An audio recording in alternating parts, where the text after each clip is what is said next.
Zdravo, ja sam Sandra. Ja sam Željka. Ja sam Milan. Ja sam Jordan. Ja sam Dimitrije. Ja sam Darija. Ja sam Jelena. Ja sam Marija. Ja sam Aleksandra. Ja sam Nikola.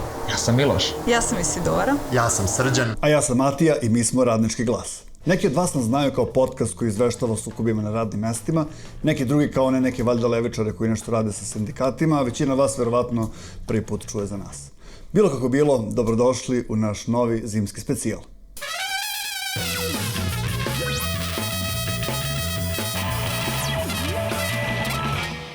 Mi stvarno jesmo podcast koji izlazi svakog petka, ali jesmo i grupa inspirisana idejom radničke moći koja savjetodavno, obrazovno i logistički pomaže sindikatima da menjaju klasni odnos snaga na svojim radnim mestima, u svojim privrednim granama, a u perspektivi i šire od toga. Osim toga, svake nedelje držimo i sopstveni obrazovni program, takozvane otvorene programe.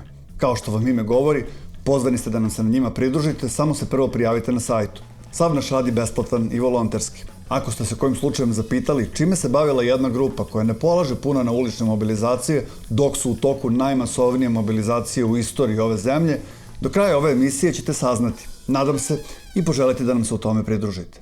Mi polazimo od jednostavne pretpostavke. Sve kreće s radnog mesta. Ako nemamo suštinsku kontrolu nad tolikim delom našeg budnog dana, kako tačno mislimo da možemo da se pitamo za bilo šta? Naša društvena moć počiva na našoj spremnosti da izvedemo opšti, masovni ili generalni štrajk. Ta moć nam je sada u proseku jako mala i to svi znamo, makar intuitivno. Apsolutni je prioritet da to promenimo. Zato ćemo se danas osvrnuti na neke naše aktivnosti i teme od prošle godine. Saznaćete kako to jedan zakon iz 1996. godine dan danas sprečava izbijanje štrajka u javnom sektoru, zbog čega smo pokrenuli call centar od koga ne zarađujemo ni dinar, i na koji način su u senci uličnih protesta počele da niču nove sindikalne strukture s kojima Ministarstvo rada, kako stvari stoje, ne zna šta da radi. Ali krenimo redom. Isidora Radovanović razjašnjava zakonodavni žargon koji prikriva ukidanje prava na štrajk u javnom sektoru i uvodi nas u kampanju prava na štrajk. U protekle godinu dana imali smo 2 poziva na generalni štrajk u razmaku od nekoliko meseci i to očigledno nije urodilo generalnim štrajkom, ali je otvorilo neka druga pitanja. S jedne strane, Ustav garantuje pravo na štrajk, s druge strane, da bi se uopšte štrajk u javnom sektoru dogodio, mora da bude ispunjen minimum procesa rada. Taj minimum procesa rada određuje poslodavac i on može biti proizvoljan, u smislu može biti kako god ga poslodavac zamisli. A poslodavac ga naravno zamišlja tako da u praksi štrajk onemogući.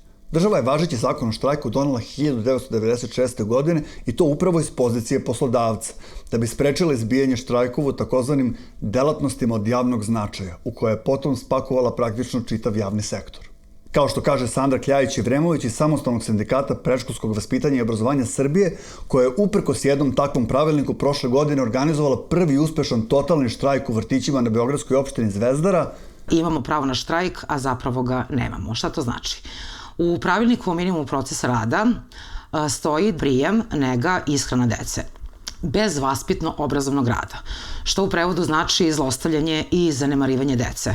Jer kada se radi prijem dece, sam početak i ulazak deteta u predškolsku ustanovu počinje samim tim i taj vaspitno-obrazovni rad.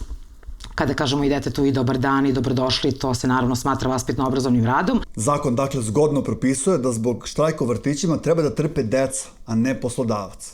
Pad životnog standarda, uslova rada i uopšte poštovanja profesija nastavnika i učitelja, kamoli van nastavnog osoblja u školama, u velikoj meri je rezultat upravo činjenice da i zbog štrajka u školama više treba da ispaštaju đaci, a ne država poslodavac.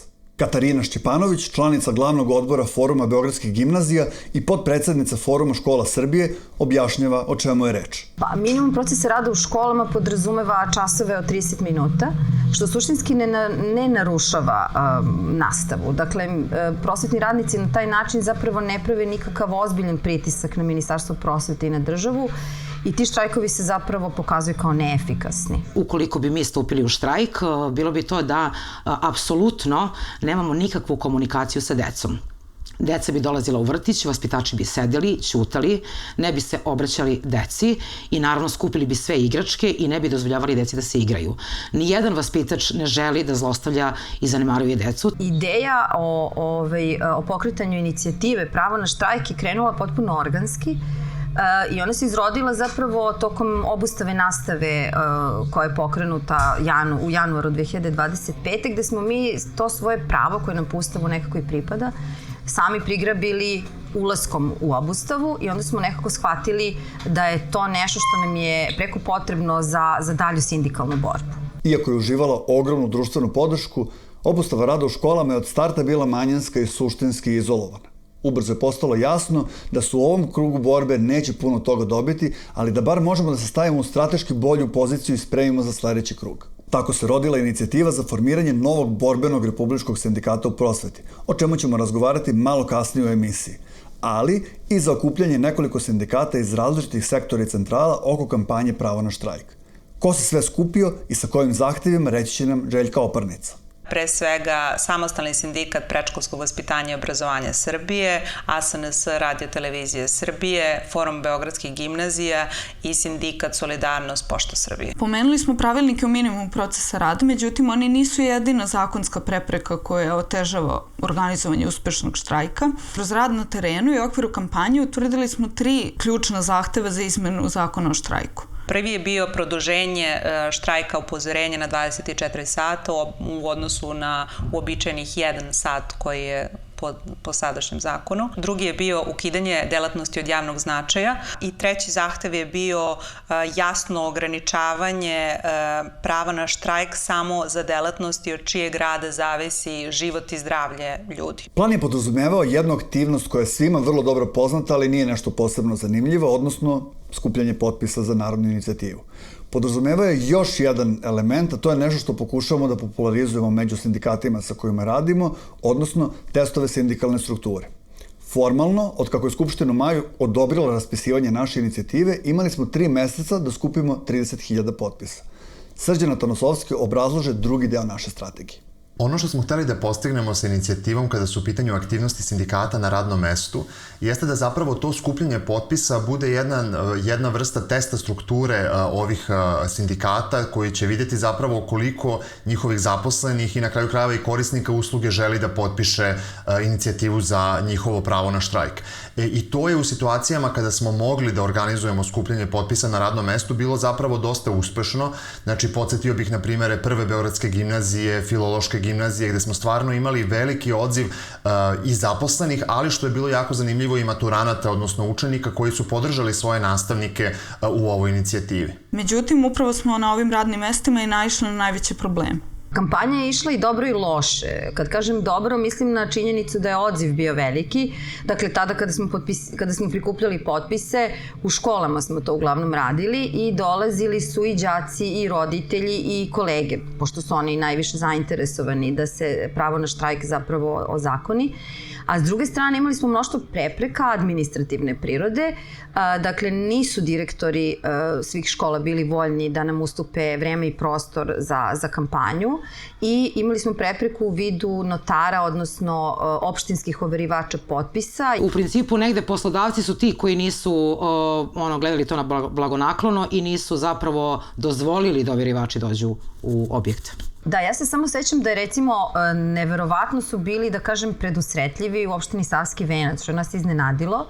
I tu smo dobili čak overivača u jednoj školi za 2 dana, što je prosto neverovatno jer je već krenulo leto i oni su bili na odmorima, ali su nam dali overivače. Ali recimo u drugoj školi koja je na Savskom Vencu prepreka je bila direktorka koja nije htela da ustupi prostor. Tako da prepreke su bile i opstrukcije su išle sa svih strana. Naši saveznici sindikata Solidarnost Pošta Srbije takođe, na primjer, nisu dobili dozvolu da bilo gde u Pošti Srbije organizuju skupljanje potpisa, a podsjetit ću, oni su jedni od najugroženijih zabranom štrajka zbog toga što oni suštinski, njima je štrajk potpuno obesmišljen jer oni zapravo mogu da štrajkuju samo jedan broj dana u nedelji i onda kada rade ove druge dane u nedelji oni moraju da pokriju sav onaj teret posla koji su navodno štrajkovali kada nisu radili. Saborcima iz sindikata a SNS u RTS-u takođe nije bilo dozvoljeno sakupljanje potpisa u prostorijama RTS-a, iako znamo da recimo tu postoje i ulazni holovi i mnogi drugi prostori koji mogu i tekako da se bez ikakvih ometanja radnog procesa upotrebe za sakupljanje potpisa, a podsjetit ću recimo opet u pravilniku za štrajk koji ima RTS je čak propisano da mora da radi i arhiva, da mora da radi i restoran, dakle, za zaposlene. Dakle, to je jedan od drastičnih primjera koliko je ugroženo pravo na štrajk. Kako kaže predsednik ovog sindikata, kada bi RTS štrajkovao, svi korisnici, znači svi ljudi koji gledaju RTS ne bi ni znali da se bilo šta dešava, jer je pravilnik o štrajku napisan tako da program bi išao potpuno nesmetano. Tačno je da mi jesmo očekivali obstrukcije od strane državnih organa, da neće uvek izaći u susret kada je u pitanju opštinski overitelj koji je po zakonu dužan da učestvuje u prikupljanju potpisa za narodnu inicijativu, ali moram da kažem da nas je stepen obstrukcije stvarno donekle iznenadio. Dakle, mi smo zapravo imali samo 2 centralne beogradske opštine koje su u određenoj meri obavljale svoju zakonsku dužnost, dok smo sa druge strane imali beogradske opštine koje su apsolutno, dakle, recimo jedna je tvrdila da mora da kontaktira ministarstvo i naravno kada vi kontaktirate ministarstvo nikad nam se posle nisu javili da vide šta im je odgovorilo ministarstvo. Imali smo opštine koje su čak i ljude koji dolaze da lično potpišu narodnu inicijativu vraćali i rekli im, dakle, da to ne mogu da urade, što je isto kršenje zakona.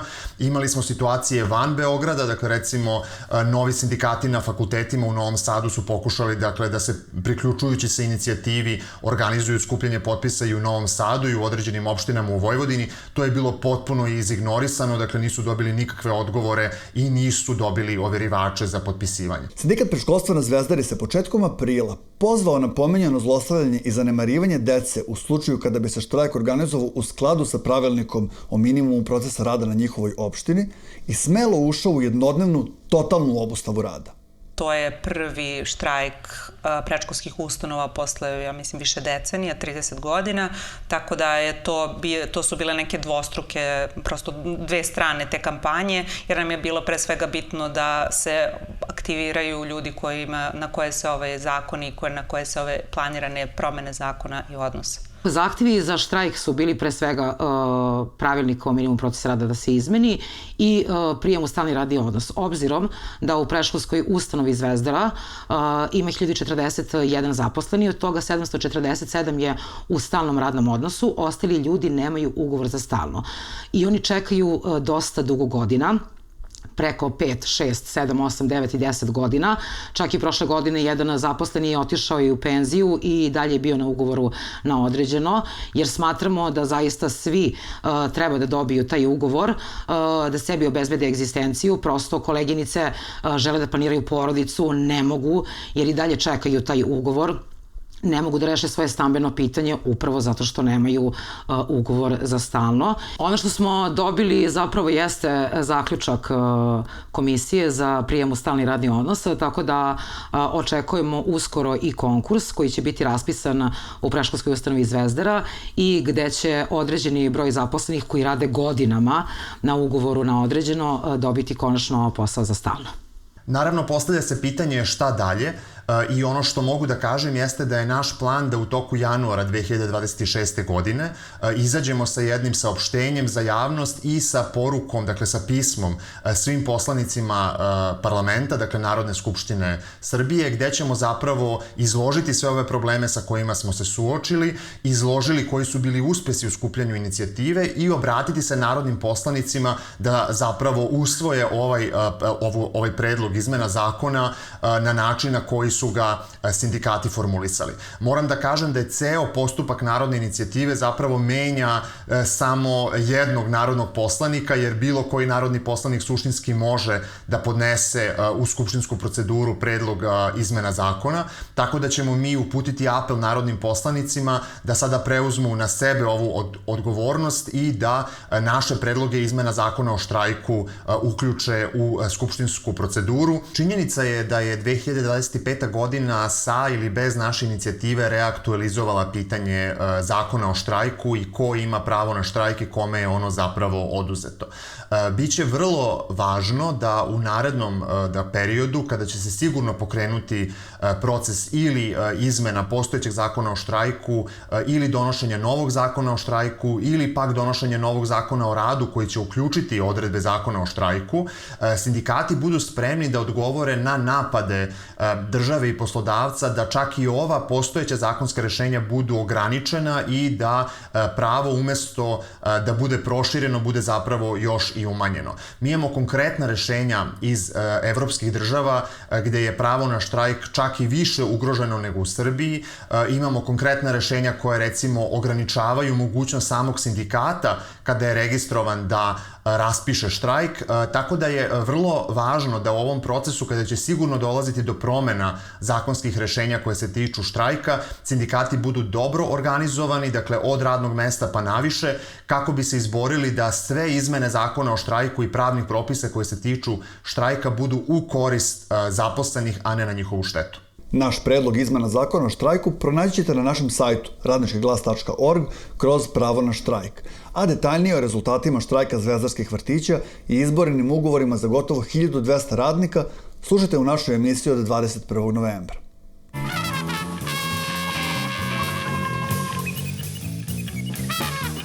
Radnički glas ove godine puni 5 godina. Od samog početka obavezali smo se na to da svake nedelje razgovaramo i objavljujemo o radničkim borbama, ali i da sebi odredimo strateške ključne sektore u industriji u kojima ćemo se posvetiti dugoročnoj izgradnji borbenih sindikata. Jedan od takvih sektora je i automobilska industrija. Iz ove industrije dolazi nam sveopšta automatizacija i degradacija rada u kojima smo tokom prošle godine dosta čitali i razgovarali na otvorenim programima. Danas je ključna i u takozvanoj zelenoj tranziciji. Više o tome možete da slušate u našoj emisiji od 27. juna prošle godine, ali sada ćemo se posvetiti lokalnoj strani ove priče. Srbija je danas deo globalnih lanaca snabdevanja mnogih velikih proizvođača vozila. Radnici, zapravo češće radnice, širom zemlje rade za dobavljače velikih automobilskih brendova, često za minimalac i kažnjeničke bonuse, uz targete koje im uništavaju tetive. U sred krize nemačke autoindustrije, koja se niz lanac snabdevanja neometano spušta i do nas, upravo je kod jednog takvog dobavljača prošle jeseni izbio školski primer većinske pobune radnika okupljenih oko sindikata. Slušamo Srđana, Milana Škobića i Dariju Sabadoš iz našeg štaba za automobilsku industriju. Ono što smo imali prilike da pratimo ove godine i što mi je velika čast što smo mogli da ispratimo jeste zapravo jedno upravo takvo većinsko organizovanje u fabrici Elrad u Vlasotincu, organizovanje samostalnog sindikata metalaca u Elradu, koji se prosto pojavio kao potpuno većinski, da ne kažem, dakle da su imali više od 90% zaposlenih u svojim sindikalnim akcijama i koji su stvarno pokazali na koji način, dakle, štrajkovi upozorenja i uopšte organizovanost radnika na radnom mestu može da natera poslodavca da zapravo uradi nešto što se, dakle da pristane na neke kompromise koji nisu samo materijalna davanja ili zaštita pravnih interesa, nego koji se tiču zapravo politike firme, na primjer kada je u pitanju praksa ocenjivanja ili dakle praksa na kojoj će se sprovoditi tehnološki višak i tako dalje. Dakle, vidimo stvarno na ovom primeru koji smo pratili i pomogli u meri u kojoj je to bilo potrebno, ljudima je stvarno pomoć bila minimalno potrebna jer su se jako dobro organizovali. Dakle, vidimo na ovom primeru šta znači kada zapravo cela fabrika i radnici iz proizvodnje ujedinjeni stoje naspram poslodavca i koji su dometi njihovog organizovanja. Jura je fabrika koja je poznata u Srbiji. Ona je došla negde oko 2010. Prvo je otvorila pogon u Rači kod Kragujevca i onda je nešto pre 2020. otvorila još 2 pogona u Nišu i u Leskovcu. U Leskovcu je sindikat započeo Predrag Stojanović u prvom redu, koji je do danas predsednik sindikata, a sa njim smo zajedno 2023. krenuli intenzivno u program koji za cilj ima da se proširi članstvo i u Nišu i u Rači. Dakle, u Leskovcu je on svojim, pa mogu slobodno reći, nadljudskim naporima izgradio neku bazu od oko 700 članova od nekih 3.500 u samoj fabrici, u uslovima poslodavca koji je bio vrlo, kako da kažem, neprijateljski nastrojen prema sindikatu. I onda je ostala potreba da se ipak radi širenje malo i na ostale dve fabrike, da bi se, ako ništa drugo, postigla makar ta reprezentativnost zakonska koja je bila oko 1100-1200 članova na tih 7-7,5 hiljada zaposlenih u sve te tri fabrike. Suštinski ono što je centralno u našem radu je većinsko organizovanje na radnom mestu. Odnosno, taj model sindikalnog organizovanja koji ne pretpostavlja jedan mali radikalni sindikat, koji je onda kad je mali, radikalan i manjinski osuđen zapravo na neku vrstu performativne ili pravne borbe. Menadžeri su tokom i nakon štrajka iz 2024. godine redom zvali članove sindikata u svoje kancelarije i delili im istupnice. To je nagrizlo i rezultate našeg dotadašnjeg rada na širenju sindikata. Peđa je preraspoređen na radnu poziciju s kojoj menadžeri u svakom trenutku mogu da vide svaki njegov potez.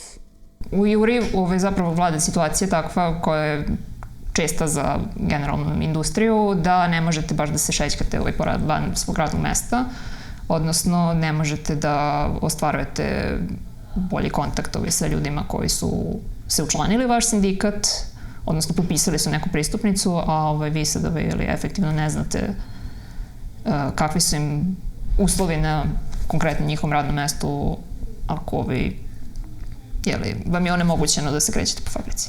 Tačno je jasno gde se krećete, gde smete, gde ne smete da se krećete. Sindikat je taj kanal, ta prilika, dakle da se razbije to usitnjavanje radnika, već da postoji kakva takva, da kažem, platforma ili neki kanal međusobne komunikacije. Zato smo tokom prošle godine pojačali našu podršku sindikatu pri kontaktiranju članova i mapiranju pogona u Nišu i Rači. Vremenom smo uspeli, dakle, da dođemo na nekih oko 200 popunjenih pristupnica u Nišu i još 100-ak u Rači i u tim pristupnicama postoje brojevi telefona. Mi smo, dakle, počeli na skoro pa nedeljnom nivou da držimo, kako da kažem, neke radne sastanke gde prosto pozivamo te kontakte. Mislim, da, imamo dosta članova u štabu pre svega zato što potrebno je malo i prilagoditi pristup različitim ljudima. Imali smo, na primjer, situaciju da pošto u Jure konkretno pretežno rade žene i vi pozovete ženu, onda se javljen muž, pa spusti slušalicu. Imali smo, dakle, situaciju recimo gde neke radnike nismo uspeli ni da kontaktiramo jer ih je teško naći, menjaju smene, ne javljaju se, pa se jave, pa ne može, pa iz nedelju u nedelje se izgubi taj kontakt. Ali ono što jeste primećeno, posebno sada kada su te pristupnice predate poslodavcu, ukoliko se sa tim radnicima pričalo redovno, ukoliko se razvijao neki odnos koji je bio kontinuiran, zaista deluje da su manje skloni tome da se isčlane. Jedna od uvodnih lekcija našeg treninga za sindikalne organizatore tiče se upravo veštine razgovora o sindikatu. Ukratko, iz priručnika. Razgovori o kojima je ovde reč ne liče na većinu razgovora.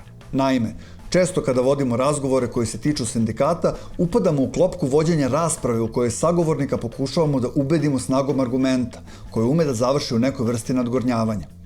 Ako na kraju u tom ubeđivanju i uspemo, naš kolega sagovornik koji treba da postane naš saborac, često iz takve rasprave izlazi kao poražena strana, a ne kao neko koga smo inspirisali na borbu.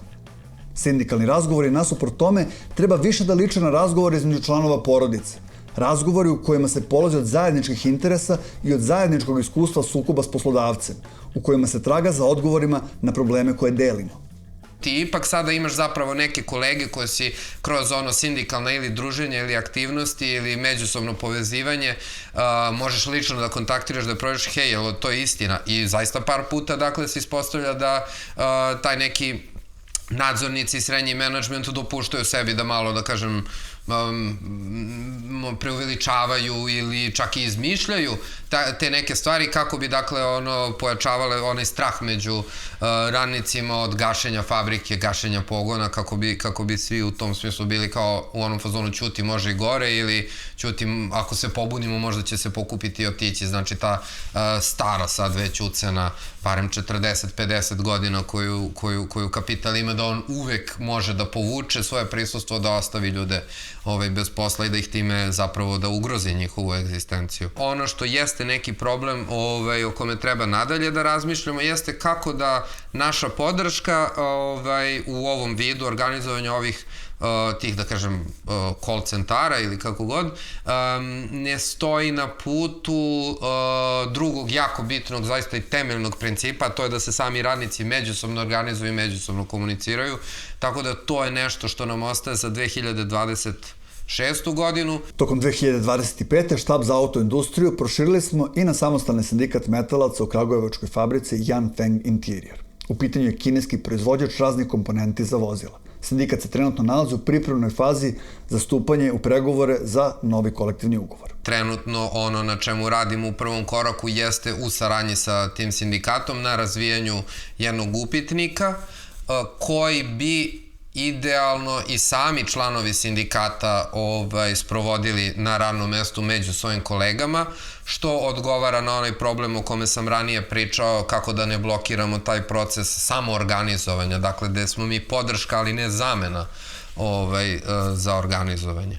I ono što treba istaći jeste da su ovo sindikati koji ne samo što su jako važni imajući u vidu da deluju u sferi industrijske proizvodnje, već su zapravo važni za zajednice u kojima rade. Zbog toga što jedna Jura u Leskovcu, pa čak i u Nišu i u Rači, Yanfeng u Kragujevcu, Elrad u Vlasotincu, to su fabrike koje zapošljavaju ogroman broj ljudi srazmerno broju stanovnika u ovim gradovima. I politika firme, način na koji se dodeljuju bonusi, vrši usklađivanje zarade i tako dalje, je stvar koja zapravo postaje bitna politička stvar za čitavu ovu zajednicu. Poslodavci konstantno pronalaze nove načine da nas u toku radnog vremena izlože što većem stresu i nagomilavanju radnih obaveza. Tako smanjuju broj zaposlenih i trude se da nas drže u stanju u kom nikada ne možemo da postignemo sve što nam je zadato. Tako su uostalom i cedi maksimum profita iz našeg rada. Izgradnja borbenih sindikata je prvi i nužan preduslov preokretanja ove ravnoteže straha u našu korist. Borba za bolji život zato mora krenuti sa naših radnih mesta. Opšti su možda oni pojmovi otuđenja ili to prosto i klasne borbe i klasne moći, ali ono zbog čega u osnovi ovo radimo jeste zato što mislimo da bilo kakvo poboljšanje i, da kažem, korišćenje tog našeg ljudskog kapaciteta da radimo, da nama bude bolje i da se to usmeri u nekako kvalitet našeg života, ne može da radi bez organizovanja sa kolegama, organizovanja na radnom mestu. Nekada se ovo većinsko organizovanje može raditi preko postojećih sindikata koji dobro rade svoj posao. Nekada je potrebno osnivanje novih sindikalnih organizacija, ali ono što povezuje, dakle, ove strategije jeste ideja da ukoliko želimo nešto više od pravnog minimuma, ukoliko želimo nešto više od onoga što nam je poslodavac već dao kroz neka pravna akta, moramo da imamo većinu na radnom mestu. Moramo zapravo da ubedimo i one ljude koji su često pasivni, koji su često se pitaju da li im je ovo sve trebalo u životu, dakle moramo da pokrenemo tu tihu većinu na radnom mestu i da ih ubedimo da samo kroz organizovanje mogu da se izbore za nešto više od onoga što su mrvice koje dobijaju sa stola. Zato je i vreme da nam se pridružite. Čak i ako iz bilo kog razloga ne možete sami da se sindikalno organizujete, kroz Radnički glas definitivno možete pomoći ovom širem procesu jačanja naše klasne moći. Više o pobuni u Elradu i organizovanju u autoindustriji možete slušati u našim emisijama od 8. avgusta, 19. septembra i 24. oktobra prošle godine.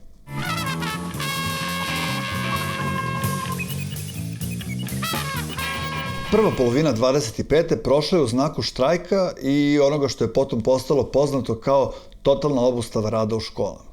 Probajte da se prisjetite kada je poslednji put neki štrajk do te mere polarizovao društvo da sugrađani s jedne strane skupljaju donacije za štrajkače, a da protiv štrajka istupa praktično jedino poslodavac, odnosno u ovom slučaju država. U klimi studentskih i đačkih plenuma, a i na osnovu sopstvenog iskustva sa reprezentativnim sindikatima kojeg su do tada bili deo prosvetnih radnika odlučio se na jedan možda još neizvesniji korak. Nastavljamo razgovor sa Katarinom Šćepanović kao i sa Milošem Jankovićem koji u Radničkom glasu predvodi naš štab za prosvetu. Pa da vidimo kako je sve počelo krajem 24. Ako posmatramo šta se desilo, 4 sindikata reprezentativna su se ujedinila, to je bio proces koji je bio jako značajan i mi smo pratili šta se dešava, ujedinili su se i oko zahteva i oko štrajkačkih aktivnosti. To je bio proces koji je bio zaista jako značajan i za sindikalnu prosvetnu scenu. sve do jednog trenutka kada su prihvatili ponudu vlade koje članstvo nije prihvatilo. Forum Beogradske gimnazije je u tu obustavu i ušao zaista ne razmišljajući, odnosno gledali smo i bili smo dosledni nekim svojim stavovima i principima i nismo bili spremni na neke trule kompromise i nismo bili spremni da više sledimo republičke sindikate po svaku cenu. Jer mnogo je lako bilo nekada kada smo se oslanjali na to rukovodstvo republičkog sindikata, na njihove odluke. Mi smo to zapravo samo sprovodili. Nije tu bilo mnogo odlučivanja, razmišljanja i tako dalje. Međutim, mi smo u nekom trenutku shvatili da smo u jednom krizovom terenu i da moramo zaista sada da budemo u kontaktu sa bazom, jer su ljudi vrlo bili naoštreni, vrlo su bili ljuti, imali su vrlo jasne stavove o tome šta treba, šta ne treba prihvatiti. Dobar deo članstva najvećeg sindikata nije ni pitan da li misli da treba da se prihvati ta ponuda ili ne, misleći na Uniju. Ona ostala 3 verovatno nisu, to još ne znamo, ali verovatno nisu imala ni ankete za članstvo. To je bilo prvi ozbiljan, ajde da kažem, gaf. Drugi ozbiljan gaf je i što je ono članstvo koje je pitano na neki način manjinski donelo tu odluku. Nije bilo ponderisano glasanja, što znači da ste imali sindikalne organizacije sa mnogo manjim brojem članova koje su važile 1, za razliku od onih sindikalnih organizacija Uniji poput Čačka i Gornjeg Milanovca koje su bile jako dobro organizovane pa potom i mobilisane, a koji su takođe u glavnom odboru vredele za 1. Tu smo nekako videli već da postoje ozbiljni problemi gde vrh sindikata ne osluškuje šta se dešava u bazi, već pokušava da pravi određene kompromise sa režimom, odnosno u ovom slučaju poslodavcom. Meni lično je to bila mala prekretnica, dakle odlazak na seminar Radničkog glasa koji se zvao Kako do borbenog sindikata. Za mene je to bila onako lično prekretnica u razumevanju sindikalne borbe.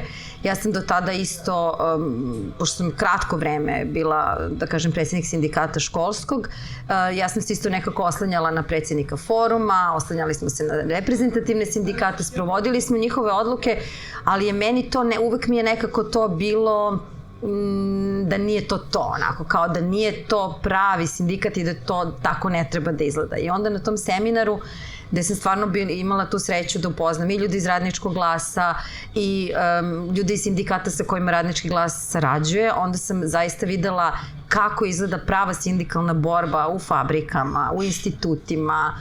Posle onog perioda kad su oni prihvatili ponudu vlade, desila se još jedna zaista skandalozna stvar. Oni su prihvatili, odnosno potpisali novi poseban kolektivni ugovor, gde se pravi razlika između članova sindikata i zaposlenih koji nisu članovi sindikata, na taj način što jubilarne nagrade i otpremnine ne dobijaju svi u jednakoj meri, odnosno dobijaju veće otpremnine i jubilarne nagrade samo oni članovi sindikata koji su, samo oni zaposleni koji su članovi sindikata potpisnica. To je bio pokušaj da sindikati potpisnici zadrže svoje članstvo, jer su znali da je njihovo članstvo razočarano prihvatanjem ovog sporazuma.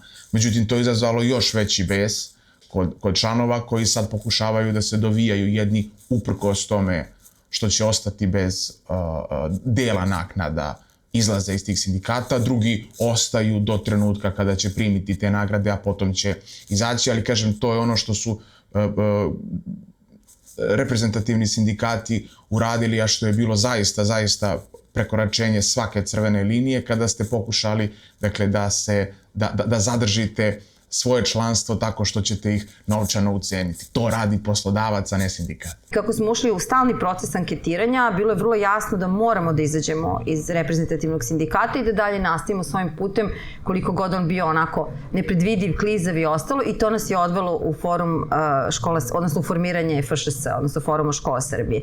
Nekako su krenuli ljudi da se javljaju iz drugih gradova, iz drugih delova Srbije, ljudi su kojima smo delili neke stavove, neke vrednosti, ljudi koji su kao i mi bili u obustavi, ljudi koji su podržavali studentski pokret i tako nekako prirodno je došlo do jednog savezništva i saradnje iz koga će se, nadam se, izroditi jedan dobar republički sindikat. Ono što smo pokušali da ispravimo, to je upravo ove stvari o kojima sam malo pre rekao, to su te crvene linije, dakle nedemokratičnost kod sindikata koje nisu anketirale članstvo i neponderisano glasanje gde može 5 ljudi da nadglasa 500 ljudi. To je utkano u sam statut foruma.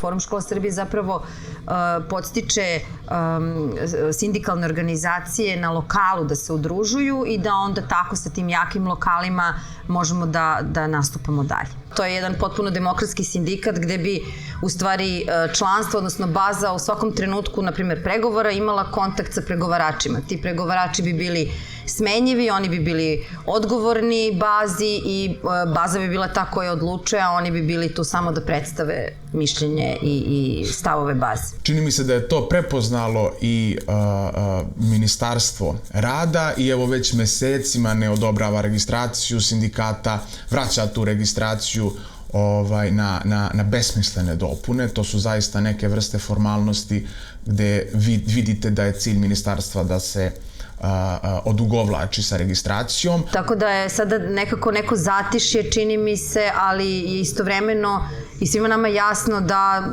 sindikalna borba nema neku alternativu, uprkos tome što su se pojavile ove mnoge organizacije prosvetara neformalne koje su nešto pokušavale.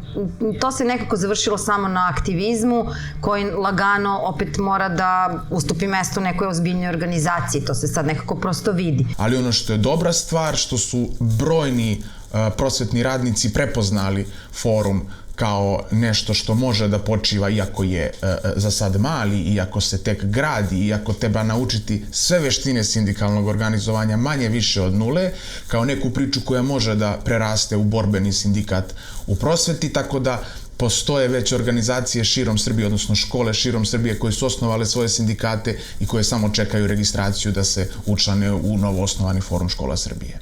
Više o unutrašnjoj demokratiji sindikata i o tome na koji način osigurati da članstvo može zaista da utiče na odluke sindikata, slušajte u našoj emisiji od 2. maja.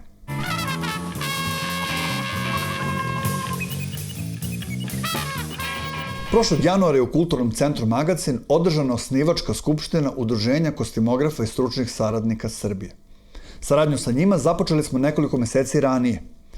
Želeli su da pronađu način da kao freelanceri iskoriste model borbenog sindikalnog organizovanja i što bolje konsoliduju svoju poziciju spram velikih producentskih kuća. U čemu je u suštini stvar?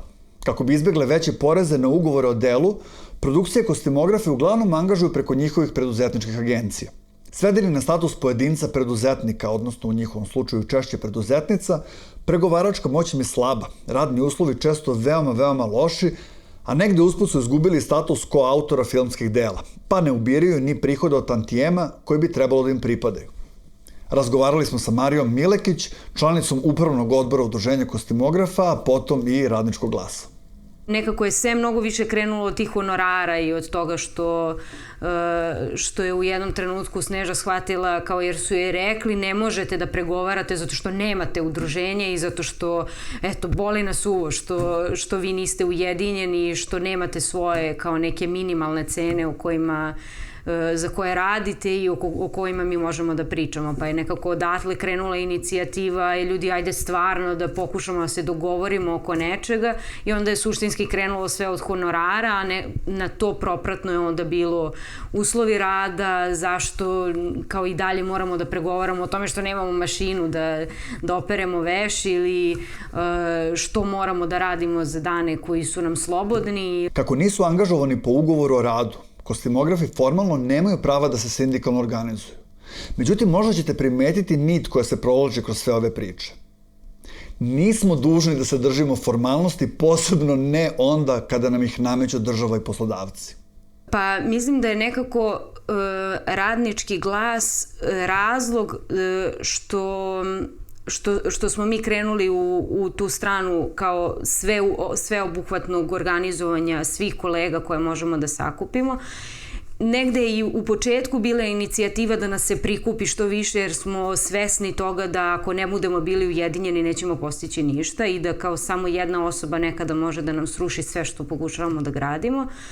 Ali iz razloga što nismo zaposleni nigde za stalno, nemamo prava stalno zaposlenih da budemo u nekom sindikatu, mi smo uz pomoć Radničkog glasa uspeli da usvojimo načine organizovanja sindikata i da na taj način organizujemo naše udruženje. Mi pokušavamo da zaštitimo i naše saradnike zato što oni ne mogu da zaštite sami sebe jer smo mi nadređeni u našim sektorima, tako da moramo da pokrijemo sve ljude, a pokušavamo nekako da to bude i sa te strane da kao autori dobijemo neko veće poštovanje koje se izgubilo. Ni u jednom trenutku nismo shvatali koliko je ovo dugotrajna borba.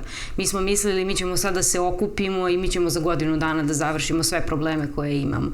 A mislim da smo uz Radnički glas i uz slušanje svih drugih ljudi sa kojima Radnički glas radi, shvatili koliko treba da imamo male korake, da treba da imamo neke mnogo dugoročnije planove, da treba da postavljamo ciljeve koji su u datom trenutku realni za postizanje i da imamo neke ideje na čemu bi sve radili, ali da odredimo šta nam je u kom trenutku najvažnije i da kanališemo našu energiju da bi to stvarno mogli da ostvarimo i da bi bili dugotrajni u svemu što radimo. Radne grupe finalizuju dokumente za ulazak u pregovore sa produkcijskim kućama i drugim institucijama, a radimo i na web sajtu udruženja. Za sada možete da ih kontaktirate putem maila unija.kostim@gmail.com.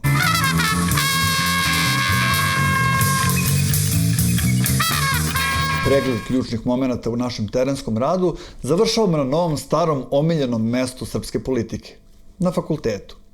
Paralelno i u sinergiji sa studentskom pobunom, deo nastavnog kadra je rekao kad ako ne sad. 2025. godina je bila godina u kojoj su nam se obratili mnoge inicijative iz onoga što bismo najčešće smatrali da je srednja klasa.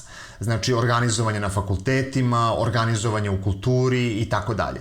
Međutim, ono što se naravno pokazuje jeste da ova terminološka odrednica srednja klasa nije toliko važna kada je u pitanju da li ćemo se organizovati i kako ćemo se organizovati, jer su sve ovo ljudi koji žive od svoga rada i koji nemaju zapravo drugih primanja nego njihovih plata i za njih je isto sindikalno organizovanje važno. Ovaj talas formiranja novih sindikata na fakultetima krenuo je u nekom smislu pre svega zbog događaja koji se dešavaju nešto više od godinu dana u Srbiji, jel? Pre svega govorimo o čitavom studentskom pokretu koji je sa sobom poveo i podršku samih profesora na mnogim, skoro svim fakultetima u Srbiji i to je takođe rezultiralo onom čuvenom sramnom uredbom vlade po kojima su njima praktično oduzete plate i to je mnoge od njih nateralo da počnu da razmišljaju zapravo o svojoj poziciji kao zaposlenih na fakultetima i da razmatraju koja su njihova prava, odnosno njihova radna prava koja bi trebalo da traže i koja bi trebalo da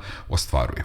U tom smislu počelo je da se razmišlja tamo gde su već postojali sindikati o reaktivaciji sindikata, tamo gde su bili neaktivni da se vidi da li se mogu učiniti aktivnima, tamo gde nisu postojali ili gde su tek formalno postojali, o tome da se možda formiraju nekakvi novi sindikati i to je ono što je u nekom smislu dalo jedan veliki zalet inače ovoj pomalo ustajaloj priči do tog trenutka o tome kako je neophodno organizovati se na radnom mestu, čak i ako je radno mesto visokoškolska institucija. Zaposleni sa velikog broja fakulteta su stupili u kontakt sama sa nekakvim idejama o tome da treba zapravo raditi na sindikalnom organizovanju. Tu bi mogli da ubrojimo, na primjer, Filozofski fakultet, Fakultet primenjenih umetnosti, Fakultet muzičke umetnosti, ali i Učiteljski fakultet, Šumarski fakultet i neke druge fakultete. Dakle, prosto situacije su bitno različite u zavisnosti od delokruga samog fakulteta i od istorije sindikalnog organizovanja na njima.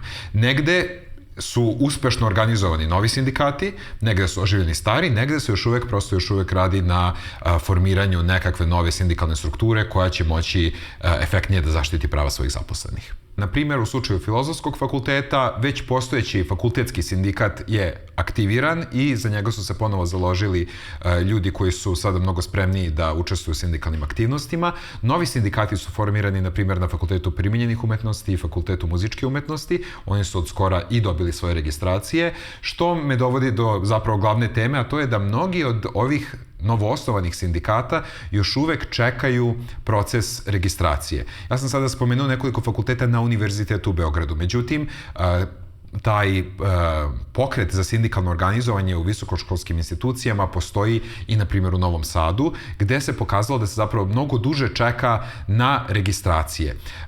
U praksi to zapravo znači da nadležno ministarstvo ima određene rokove koje ne poštuje, koje maksimalno razvlači i tako dalje. Ono što je doduše jako bitno reći jeste da sama činjenica da je moguće odlagati sa strane države registrovanje nekog sindikata ne sprečava zapravo ključne poslove, ključan rad koji je neophodan za buduće funkcionisanje sindikata.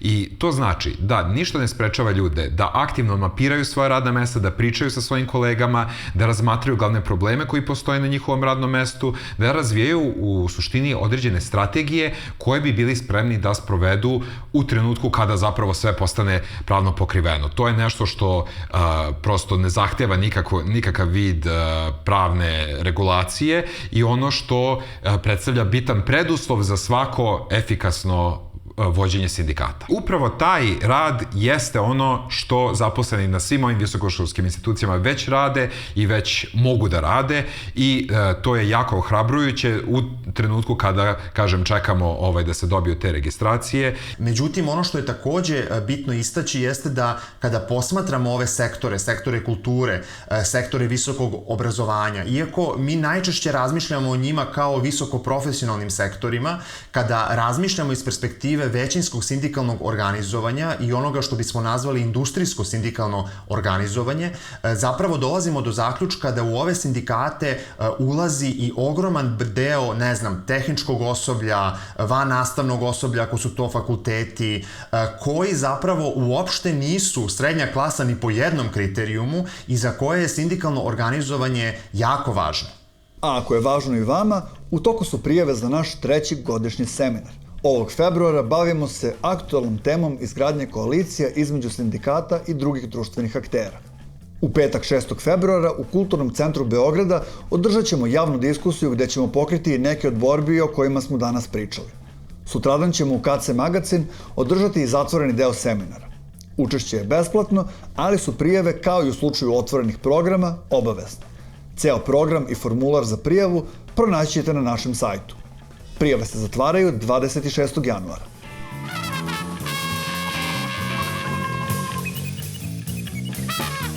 U par navrata smo spomenuli da na nedeljnom nivou držimo i otvorene programe. Nalazimo se uglavnom utorkom u Kulturnom centru Magazin.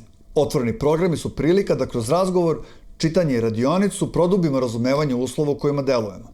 Često su i prilika da naše saradnici upoznaju sindikalce iz drugih sektora i razmene iskustva. Isečke ili zaključke tih razgovora svakog petka možete da čujete u našem redovnom audio podcastu. I za kraj današnje emisije pitao sam ekipu da izdvoje jedan otvoreni program od prošle godine koji mi je ostao posebno bitan. Pored svih hot take tema koje smo obradili, počevši sa Luigijem Mangionijem pa preko leve kritike EU i smrti milenijalske levice sve do popularnog organizovanja u Starbucksu, ispostavilo se da su ljudima najmilije bile diskusije koje se ticale njihovog terenskog rada. Izdvojio bih radionicu zahteva za zajednicu. Na njoj smo pričali o konceptu potpunog radnika, odnosno radnika koji nije samo radnik na svom radnom mestu, već celokupni član zajednice koji nalazi protivrečnosti i van radnog mesta. Na njoj smo takođe onda otkrili i kako se boriti sa tim nekim sukobima s kojima se radnik sreće van radnog mesta, sa svog radnog mesta, bez upadanja u neke zamke rada u javnoj sferi. Jako zanimljivo se uklopio Sorel u čitavu ovu, protestnu sindikalnu godinu i njegova ideja generalnog štrajka, naročito za samu prosvetu. Jeste zanimljivo da jedan takav pisac koji kasnije inspirisao i fašizam bude zanimljiv za jednu profesiju koja potiče iz prosvetiteljstva, ali jeste važan za razumevanje sindikalne borbe generalno, a naročito u prosveti. Ta njegova ideja generalnog štrajka malo je izmenila tok razmišljanja o borbi i o stvaranju moći. Dakle, on je rekao, ajmo da ne razmišljamo više o tome šta želimo, nego kako da do toga dođemo.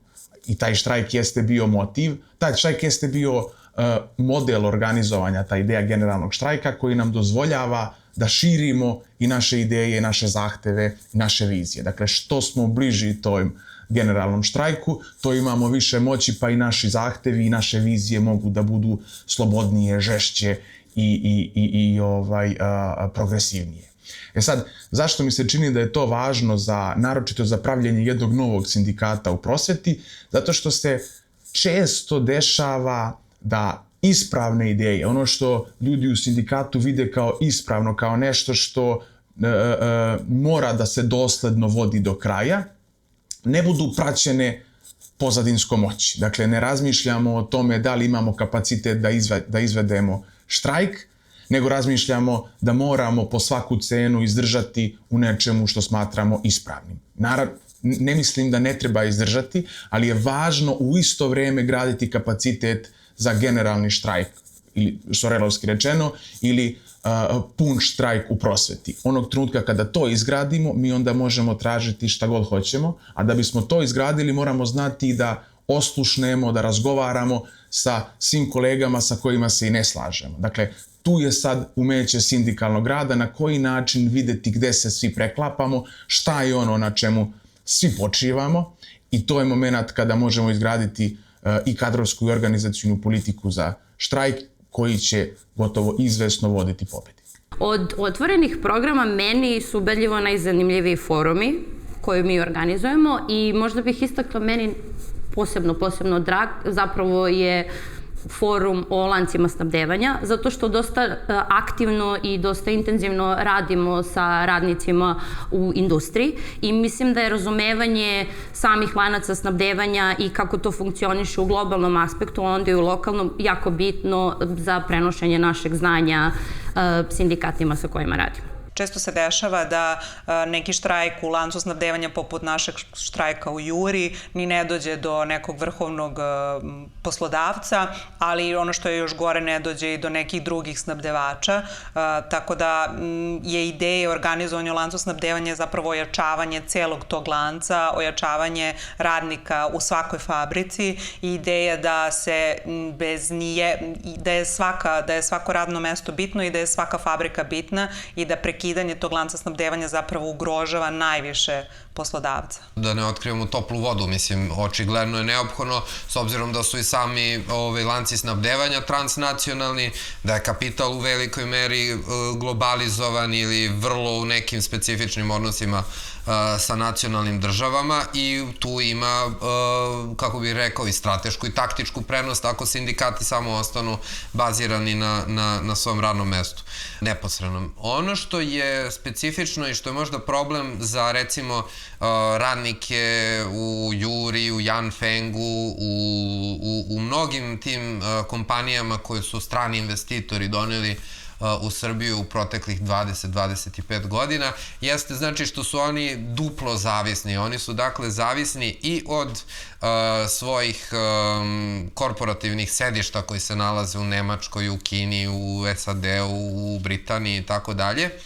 ali je isto i problem što su te kompanije koje su dolazile u Srbiju su dobavljači za vodeće kompanije u svojim industrijama, te da su one isto u celosti u zavisnom položaju prema tim svojim klijentima, zato što klijenti mogu da te različite dobavljače stave u odnos međusobne konkurencije, što onda ubrzava, da kažem, i intenzivira te neke pritiske koji se pokazuju kao neke objektivne tržišne cene, dakle te pritiske na same radne uslove i kvalitet života svih tih radnika.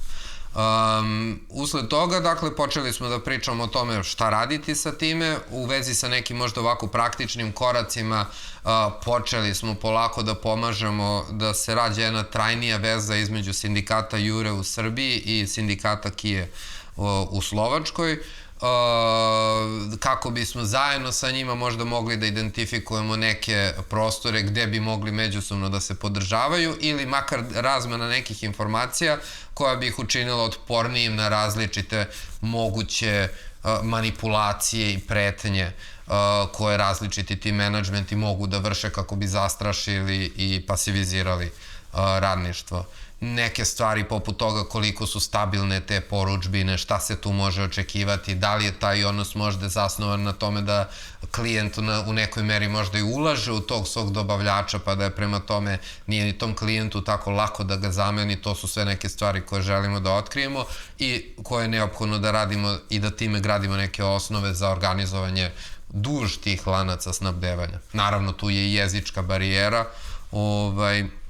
Mi tu donekle, znači, možemo da pomognemo sa znanjem engleskog, ali to je isto nešto što nas čeka i zbog čega je sve ovo teško, ali ispravno da se radi. Jedna od crvenih niti koja se provlači kroz naše otvorene programe jeste naše duboko uverenje da znanje o samom proizvodnom procesu nije trivialno. Odnosno da ukoliko radnici zaista žele da se uključe u procese upravljanja na svom radnom mestu i globalno u nacionalnoj ekonomiji, moraju da razumeju sam proces rada i da razumeju kako funkcioniše ekonomija. U tom smislu ja bih možda istakao neke čitaonice koje su se bavile pre svega razumevanjem procesa rada, u smislu koncepta degradacije rada koji pokazuje na koji način automatizacija i uvođenje novih tehnologija u proces proizvodnje dovodi zapravo do toga da je naš rad, to jest da je ljudski rad sve više deskilovan, odnosno da podrazumeva sve manje veštine samog radnika i da je ovaj proces zapravo smanjenja veština samog radnika, pretvaranja radnika iz majstora u nekvalifikovanog radnika, direktno vezan sa smanjenjem kapaciteta samog radnika da učestvuje u procesu upravljanja svojim radnim mestom. Dakle, ovaj proces degradacije rada i proces automatizacije, ukoliko želimo da poništimo njihov efekat na kapacitet radnika da upravljaju svojim radnim mestom, moramo zapravo da paralelno pravimo naše procese obrazovanja radnika o njihovom procesu rada kako bi oni razumeli šta zapravo znači jedna fabrika, šta znači jedan lanac snabdevanja, šta znači proizvodni proces u kome i sami učestvuju. Naš forum u perspektivama sindikalnog organizovanja u visokom obrazovanju je zapravo bio jako koristan zato što je okupio jedan veliki broj ljudi sa raznih nekih fakulteta, gde su se oni prvi put zapravo susreli jedni sa drugima, razmenili iskustva, razmenili probleme koji ih muče na svojim radnim mestima i zapravo prvi put videli kako može da izgleda nekakva solidarnost na nivou čitavog univerziteta, sad govorimo o univerzitetu u Beogradu naravno, gde je zapravo prvi put su mnogi od njih razmotrili uopšte šta znači biti sindikalno organizovan i šta to znači u kontekstu njihovog radnog mesta, što je nama omogućilo da otvorimo gomilu nekih pitanja, gde smo prošli gomilu nekih nedoumica koje su imali, gde smo prosto videli da te ranije taktike koje su korišćene u sticanju nekih svojih prava i nekih svojih dobiti na radnom mestu zapravo su dosta manje efektivne u odnosu na sindikalno organizovanje. I tu smo tek zapravo videli koliko je to nešto što je apsolutno neophodno i u našem visokom školstvu.